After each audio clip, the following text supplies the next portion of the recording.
Hi guys, welcome back to the channel.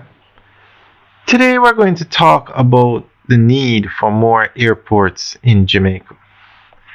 Now, recently it was announced that the Negril International Airport was to be built in Little London, Westmoreland. And there was a lot of discussion about whether the airport should be built or they should build a highway between Montego Bay and Negril.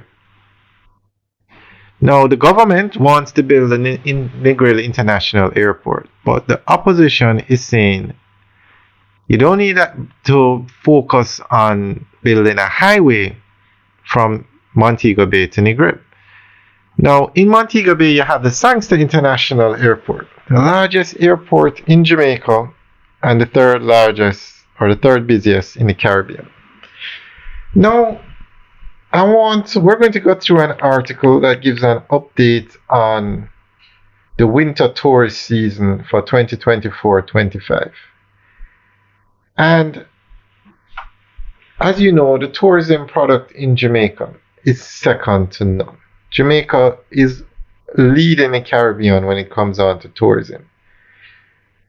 Jamaica is the number one Caribbean destination for tourism out of the UK now. We clipped Barbados and we're moving ahead strongly there. And that was what the Minister of Tourism said. And he also indicated that Canada has very strong bookings for the tourist season. Now remember, all these tourists are coming in via plane. The cruise ship is a different industry.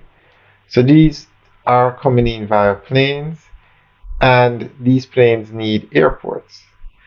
Now,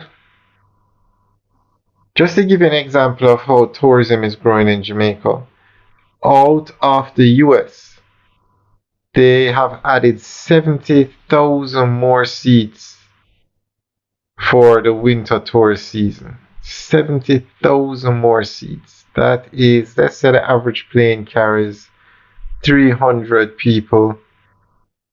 That's thousands of flights.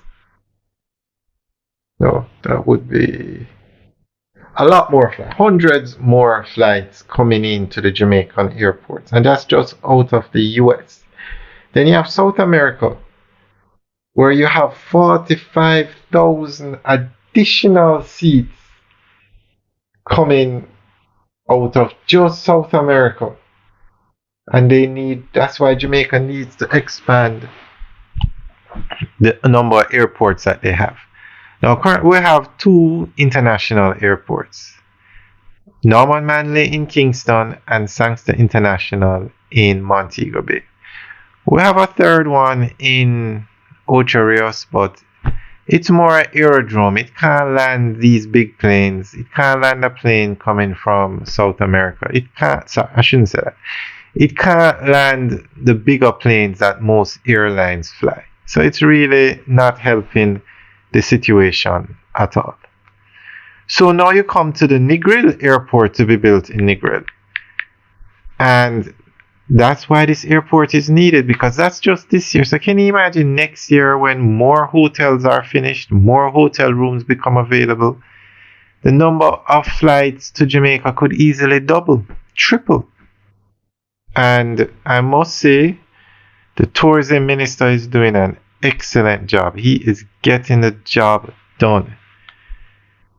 So we're going to go through an article that gives more information on the winter tourist season, and because of this kind of increase in tourism, in the flights, the number of people coming, I think we need another international airport, a real international airport, one that can assist Sangster International with all the traffic that goes there. I'm not against the highways either. The highways are great and needed, because if you're staying in Negril, chances are you're going to want to visit Duns River Falls. So you need to be able to move around easily once you get here. Okay. The 2024-25 winter tourist season, which begins on December 15th, promises to be very good for Jamaica, according to Tourism Minister Honorable Edmund Bartlett. We have improved bookings and airlift. In fact, out of the United States, we have 70,000 more seats than we did last year. The minister further informed that 45,000 additional seats will come out of South America. Mr. Bartlett pointed out that with direct flights now available from Lima, Peru to Sangster International Airport in Montego Bay via Latam Airlines, a strong response is expected from the South American market. That flight connects to about 5 countries in South America, so we are very comfortable with the expansion of the South American market, he added. Meanwhile, Mr. Bartlett said Jamaica continues to be a destination of choice for other markets. The European market is performing, and certainly the UK. Jamaica is the #1 Caribbean destination for tourism out of the UK now. We clipped Barbados and we're moving ahead strongly there. He indicated, adding that Canada has also shown very strong bookings for the season. Alright guys, that's the end of the update article. But with progress like this, Jamaica needs more airports. We can't afford to slow down the progress because of the capacity of the airports. Now, with all the tourists that come into Jamaica, 85% of them come into Montego Bay. 85%. So it is essential to have another airport on the western side of Jamaica to assist with all the traffic that goes to the Sangster International Airport. Alright guys, thanks for taking a tour. Remember to like, share, and subscribe. Have a good day.